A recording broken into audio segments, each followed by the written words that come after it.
Angels. I've never believed in them. People say they send you signs. Feathers appear. I've always thought it was just coincidence.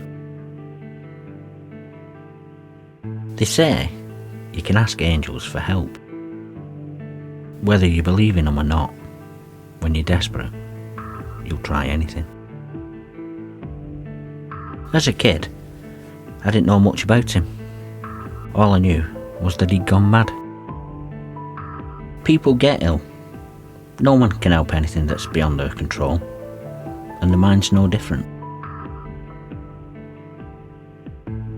I walked the rabbit trail many times with my dad.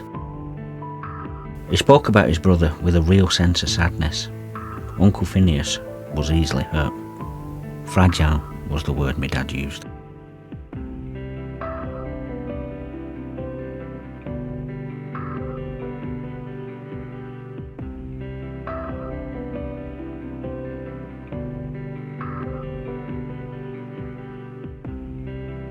Phineas was going to ask his girl, Emily, to marry him. He didn't want anyone to spoil his proposal, so he told no one except his sister, because he wanted her to crochet a little rabbit and make it a sack to hold the ring in. You see, Emily loved rabbits.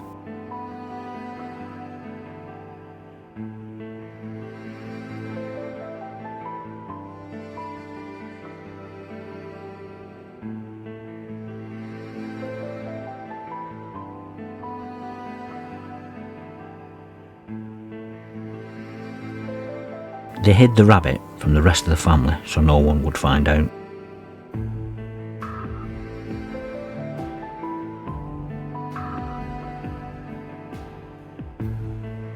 He had planned to propose here at sunset. As he reached into his pocket for the rabbit, Emily grabbed his hand and said yes before she'd even seen it, let alone the ring. It seemed his sister couldn't keep the secret. With a bruised ego and a temper, he told Emily that he would never marry her now. He spent the night at the pub.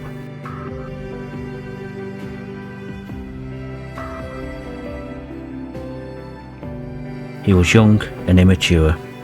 He didn't mean it. Only Emily didn't know that. 2 days later, they found her, drowned.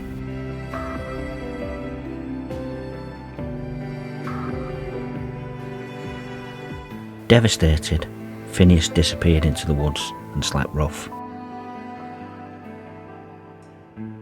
When he returned 10 days later, Dad said he was unrecognisable.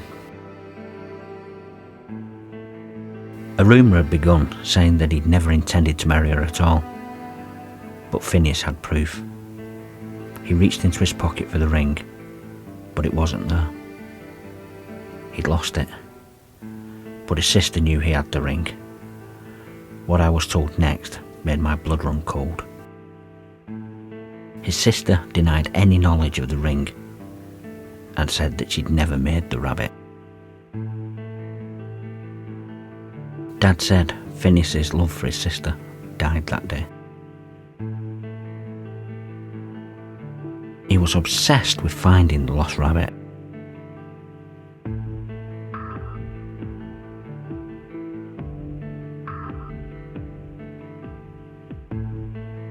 He became withdrawn, broken, and more fragile.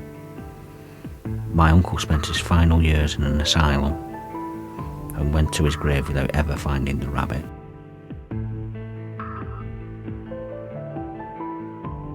It had become known as the Rabbit Trail, a whole mile of woods and paths, ravaged by time. What are the chances of it surviving the forces of nature? Maybe it's been found, or maybe, just maybe, it's still out here.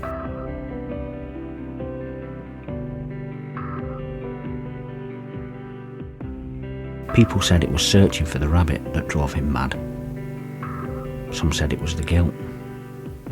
I believe it was his sister. She destroyed his fragile soul. Family betrayal is the most painful thing ever. I know. It's enough to send you to the brink of madness. I walk the rabbit trail to keep sane. I can forget about them here, forget what they've done. I focus on the beauty.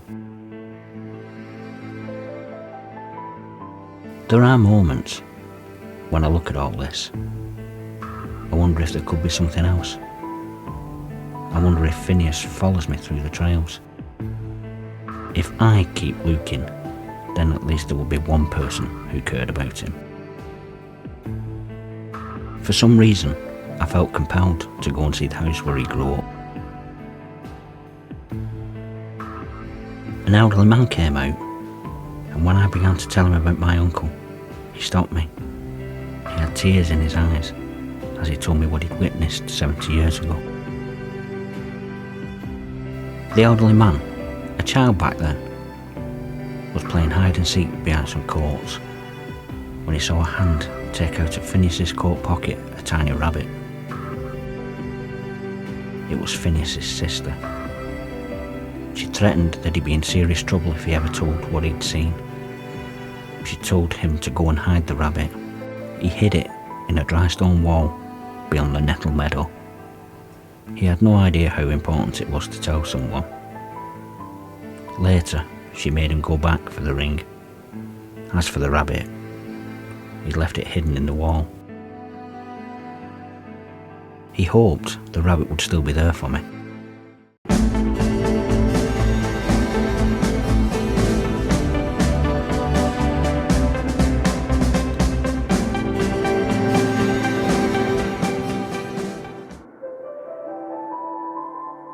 The wall stretched for a long distance. The man couldn't remember where he'd hidden it. I searched for days, my heart sinking every hour.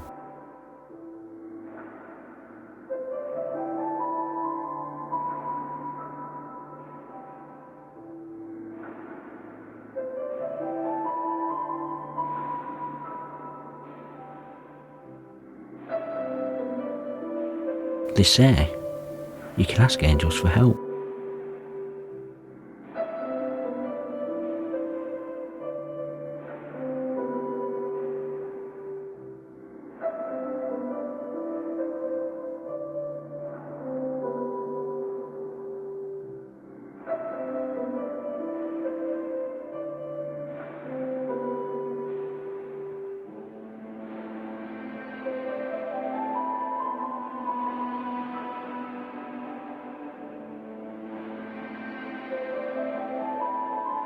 I hope he can see this.